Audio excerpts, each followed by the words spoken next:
Oi, pessoal. Vamos seguir então com a nossa análise sobre os crimes contra a humanidade, neste que é o áudio nestes que são o áudio e o vídeo número 4. Pois bem, se o primeiro documento jurídico internacional que tipifica o crime contra a humanidade, utilizado para uma das quatro acusações contra os réus em Nuremberg, foi previsto na Carta de Londres, no artigo 6º, a linha C, também o foi, nos mesmos termos, na carta que estabeleceu o Estatuto do Tribunal Militar Criminal Internacional para o Extremo Oriente, ou Tribunal de Tóquio. Só que nesta carta, no artigo 5º, na sua alínea C, também previu o crime contra a humanidade imputado aos réus acusados de crimes contra a humanidade em nome do Império do Japão, não é? Este processo evolutivo, eu já disse aqui, e já disse inclusive em sala de aula, ele sofre uma interrupção com a guerra durante o período da Guerra Fria, com o mundo polarizado. E é retomado com os crimes cometidos em Ruanda e com os crimes cometidos na ex-Iugoslávia, já na década de 90 do século XX. E como é que este crime vai ressurgir, vamos assim dizer, após o período da Guerra Fria? Ele ressurge com algumas inovações, não é? Então, primeiro ponto, além das duas fontes que eu mencionei aqui, dos Estatutos de Nuremberg e de Tóquio, agora, no período pós-Guerra Fria, uma terceira fonte vai surgir. E depois a quarta, uma logo após a outra, que são exatamente os estatutos dos tribunais ad hoc para Ruanda e para a ex-Iugoslávia. Então, Tribunal Criminal Internacional para Ruanda, só para a gente lembrar, que eu também já mencionei isso aqui quando falamos de genocídio. Resolução número 955 de 1994 do Conselho de Segurança das Nações Unidas. Não é? Muita gente acha que o Conselho de Segurança não funciona. Há vários momentos em que ele funciona. Ok? O Tribunal Internacional, Tribunal Criminal Internacional para a ex-Iugoslávia, resolução número 827 do Conselho de Segurança das Nações Unidas. Ela é de 25 de maio de 1993.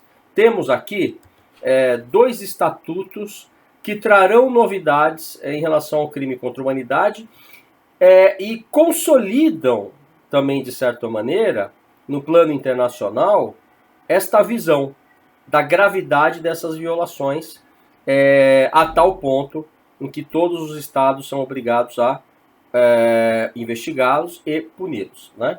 Então,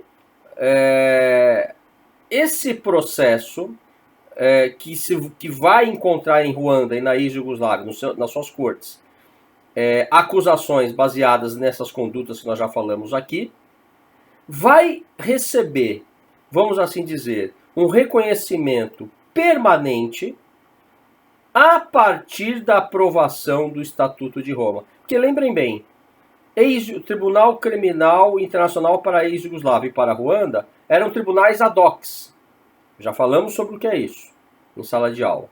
Agora não, em 98, né, numa conferência de plenipotenciários lá em Roma, é aprovado o estatuto que leva o nome da cidade, o Estatuto de Roma, e que regula, cria disciplina e traz a competência, e vamos falar desse estatuto mais adiante, do Tribunal Penal Internacional, o primeiro Tribunal Criminal Internacional permanente da história, em que os crimes previstos são previstos antes de serem cometidas as condutas.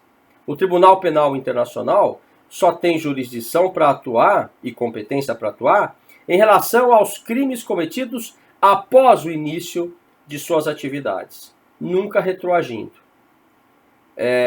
Vamos lembrar aqui que uma das críticas a Nuremberg é exatamente o fato de que algumas condutas teriam sido praticadas anteriormente às previsões e tipificações da Carta de Londres, ok?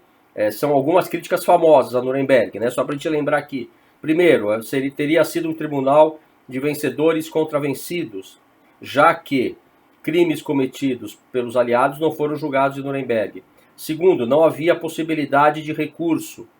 Então, este ponto foi corrigido no Tribunal de Tóquio.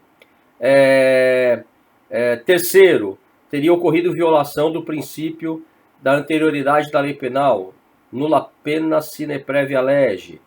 Então há algumas críticas aí muito conhecidas, não é?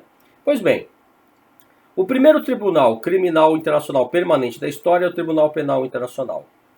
Estatuto de Roma é o seu estatuto que o disciplina, que cria suas competências, e ele foi, o Estatuto de Roma, ratificado pelo Brasil e promulgado aqui pelo Decreto 4.388, de 25 de setembro de 2002.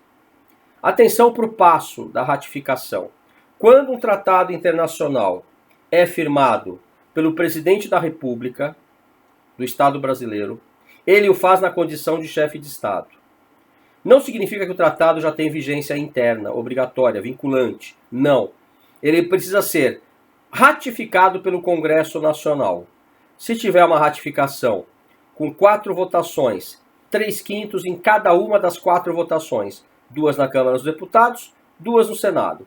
Se este quórum for alcançado, o Tratado Internacional de Direitos Humanos passa a ocupar uma posição equivalente à de emenda constitucional, portanto no alto da pirâmide.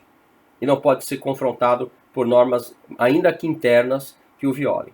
Se o quórum for menor, mas for ratificado ainda assim, ele passa a ocupar a posição supralegal. Também já falamos disso em sala de aula. E assim está o Estatuto de Roma internalizado, né? Ele foi ratificado e depois de ratificado pelo Congresso Nacional, um tratado tem que ser promulgado por decreto presidencial, aqui o presidente já atuando como chefe de governo. Lembrem que no presidencialismo, o sistema de governo, chefia de Estado e chefia de governo são acumulados pela mesma figura, ao contrário do parlamentarismo. E, finalmente, lembro aqui que no Estatuto de Roma, os crimes contra a humanidade estão previstos no artigo 7º do Estatuto de Roma. Continuamos a partir do áudio e do vídeo número 5, ok? Obrigado.